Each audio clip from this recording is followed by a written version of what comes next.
ஸ்ரீ அன்னை அன்பர்கள் ஒரு பெரும் பணம் சம்பாதிக்கணும், உதாரணத்திற்கு 1,00,00,000 ரூபாய் பணம் வேண்டும்னா அந்த பணத்தை பெறக்கூடிய தகுதியை பெறுவதற்கான அம்சங்கள் என்னன்னு சொல்லும் பொழுது முக்கியமான 3 அம்சங்களை ஸ்ரீ கர்மயோகி அவர்கள் தன்னுடைய புத்தகத்தில் குறிப்பிட்டிருக்கார். முதலாவது, நம்ம வேணுங்கிற பணம் பெறக்கூடிய ஒரு தகுதியை நம்மளுடைய மனசு வாங்கிக்கணும், மனசு பெறணும். ரெண்டாவது முக்கியமான ஒன்றுன்னா, இதே தொகை நம்ம எதிர்பார்க்குற தொகை அடுத்தவங்களுக்கு வந்ததுன்னா நாம் பெற்றது போல மகிழணும், சந்தோஷப்படணும்னு சொல்கிறார். மூன்றாவது, எலிஜிபிலிட்டின்னு சொல்லும் பொழுது நிதானம் சொல்லக்கூடிய ஒரு சமதை, ஒரு ரிதமில் ஒர்க் பண்ணுறது.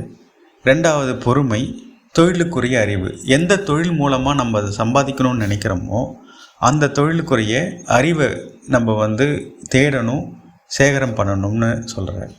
இந்த 3த்தையுமே பார்க்கும் பொழுது தொகைக்குரிய தகுதியை மனம் பெற வேண்டும் அப்படின்னு சொன்னோன்னா 1,00,000 ரூபாயா அப்படின்னு இருக்கக்கூடாது. செல்வ மனநிலைன்னு சொல்லும் பொழுது ஒரு உதாரணத்துக்கு ஒரு பொருளுடைய விலையை கேட்குறோம், அது அவ்வளோ ரூபாயா அப்படின்னு இல்லாமல் அது அஃபோர்டபுளாக இல்லையா, நம்மளால் வாங்க முடியுமா என்னங்கிறத மட்டுமே பார்க்கணும்.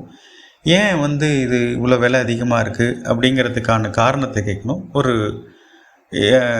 அவ்வளோவா அப்படின்னு கேட்கும்போது என்னென்னா அந்த தொகையை நம்ம உள்வாங்க நம்ம மனசு விசாலமாக இல்லைன்னு அர்த்தம். நிச்சயமாக அந்த தொகை கொடுத்து வாங்குறவங்க இருக்காங்க. நமக்கு அது தேவையா, ஆடம்பரமாக நமக்கு தேவைக்கு மீறி இருக்கக்கூடிய ஒரு விஷயமாங்கிறத மட்டும்தான் நம்ம பார்க்க வேண்டியதாக இருக்கும். சில பேருக்கு சில தேர்வு நிலைகள் இருக்கும், ப்ரிஃபரன்ஸ் இருக்கும், அதை வச்சு நிர்ணயம் பண்ணப்படும். அதே மாதிரி தான் அடுத்தது பார்க்கும்பொழுது நாம் எதிர்பார்க்குற தொகை அடுத்தவங்களுக்கு வந்தால் சந்தோஷப்படணும். அது எப்படி முடியும் அப்படின்னா, ஒரு குதூகலம் இருக்கக்கூடிய ஒரு செயலை நினச்சி பாருங்கள். கடற்கரையில் நிற்கிறோம், அப்போது அலை வருது. அப்போது வரிசலாக இருக்கும்போது ஒரே நேரத்தில் எல்லாருக்குமே அலை வரதில்லை. நமக்கு இடது பக்கம் இருக்கிறவங்களுக்கு முன்னாடி அந்த அலை அடித்து அந்த தண்ணி நம்ம மேலே வரும். அவங்க ஒரு ஆரவாரம் இருக்கா, அதுக்கப்புறம் நமக்கு வரப்போது நம்ம எப்படி நம்ம காத்திருப்போமோ அதே மாதிரியான ஒரு மனநிலை, அதே மாதிரியான ஒரு உணர்வு நிலை நமக்கு இதை பொறுத்த வரைக்கும் இருக்கணும். உண்மையிலேயே அதே மாதிரியான ஒரு விஷயம்தான் இது. மூன்றாவதாக சொல்லக்கூடியது நிதானம், பொறுமை, தொழிலுக்குரிய அறிவு. தினம் நம்முடைய தொழில் சார்ந்த ஏதோ ஒரு புதியதை கற்றுக்கணும் அப்படிங்கிற ஒரு ஆர்வம் இருக்கும்போது நிச்சயமாக நம்ம தொழிலில் ஒரு முன்னோடியாக இருப்போம்.